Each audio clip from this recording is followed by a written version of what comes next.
What's going on, everyone, and welcome to Movie Emporium's movie review of the new Netflix original movie, The Midnight Sky. This, of course, is directed by George Clooney. Now, before we begin, hey, if you like my channel, of course, hit the subscribe button, join Movie Emporium, hit that notification bell at the top to find out what's coming next.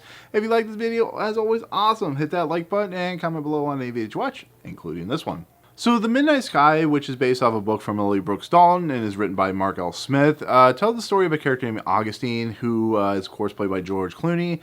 He's an individual who is kind of the last remaining survivor at this research station because everyone has started to evacuate.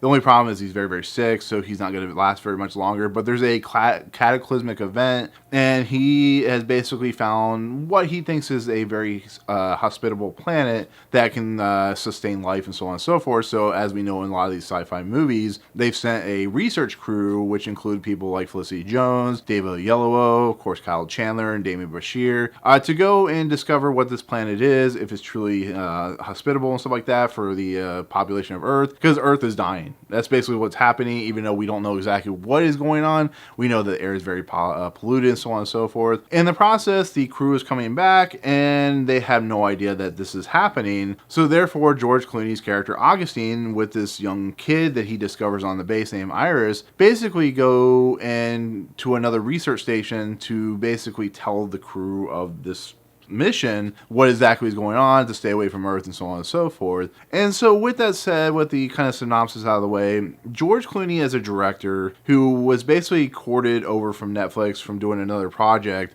was basically offered $100 million to do this movie. And this movie, when you watch it, you can definitely tell the money where it's spent, especially in space. But George Clooney has a very kind of strange track record when it comes to being a director. You know, at the very beginning, when he did stuff like Confessions of a Dangerous Mind, which is a very weird movie, and of course, Good Night, Good Luck, he was showing how good of a talent he could be behind the camera as well as in front of the camera, because pretty much every movie he does, he's in front of the camera. But then something started to happen with stuff like Leatherheads and The Monuments Men, where they had a lot of hype behind it, but there was nothing there. When you watch it, you're just like, what is happening? What is this even going? It feels dull and dry and convoluted and stuff like that. And so this movie, which is right up his alley, you know, he had done Gravity, is an ecological disaster movie. It's a very liberal take on the idea that how we, you know, when you watch how Hollywood, when they respond to the environment, it's an environmental disaster movie basically. And you see how they handle it. It's very much in their wheelhouse to kind of show what could happen if we don't take care of the planet. But George Clooney as a director has been it's been a very rough ride, I guess you could say. And he's actually getting ready to do a project with Ben Affleck where he's going to direct Ben Affleck. And there was a really funny comment where it should have been the other opposite direction, where Ben Affleck should have directed George Clooney, because it probably would have been a better film. But with that said, I'm still optimistic every time he directs, because he has a very interesting eye to his visuals, a very interesting kind of weight to his way how he directs. But there's just something always missing in his projects, and it's no different here, unfortunately. The Midnight Sky has one half of an actually entertaining, interesting idea, but the other half, which includes himself and this young girl, is very bland, very banal, is very boring. It doesn't really do anything. It's just about him being very sick, about him having to go to this station.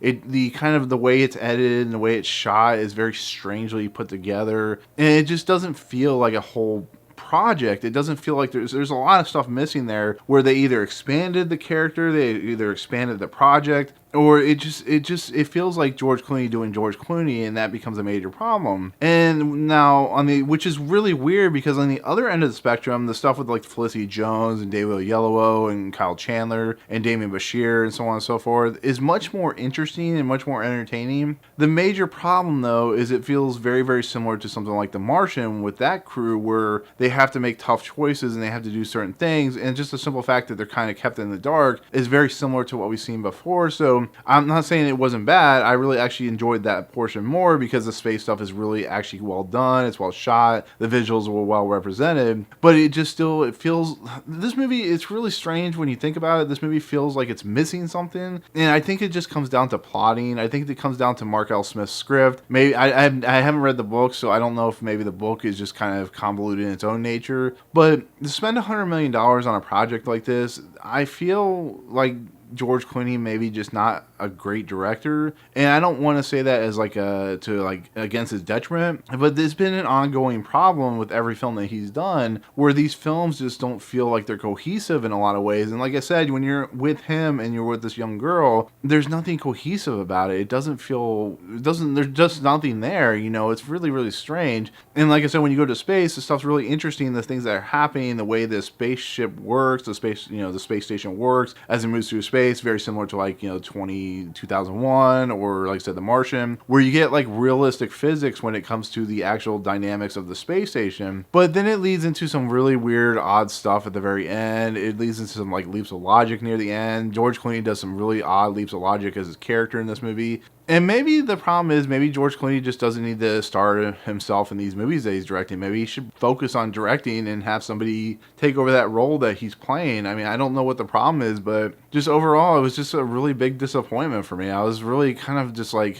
I'm sitting here in the theater because I did pay for a ticket for this movie because, it doesn't come out until the 23rd. I'm sitting here just going, man, I'm just like, I feel like there's just something wrong with this movie. It's either my mentality of who George Clooney as a director, or maybe it's just George Clooney as a director is just not capable of just putting out great films anymore. I don't know what the problem is, but this movie it's a disappointment. So it's a shame. It has great visuals. It has some interesting ideas with the fate of Earth and stuff like that. But once again, there are other movies that do it very, very much better, very more well pronounced, very more well proficient, and do a much more interesting kind of idea about Earth and its environmental problems. So, but yeah, it's a kind of a shame. It's something I was looking forward to, but unfortunately, it does happen. It's too bad of a shame that it's with George Clooney. So, but that's it. That's my take on The Midnight Sky. Thank you so much for watching. Let me know in the comments below what your favorite environmental disaster movie is. There's a ton of them, so let me know in the comments below. But otherwise, if you like what you see in this channel, of course, hit the subscribe button to join Movie Emporium. Hit that notification bell at the top to find what's coming next. If you like this video, awesome. Hit that like button, and of course, we'll see you guys in the next video. Peace out.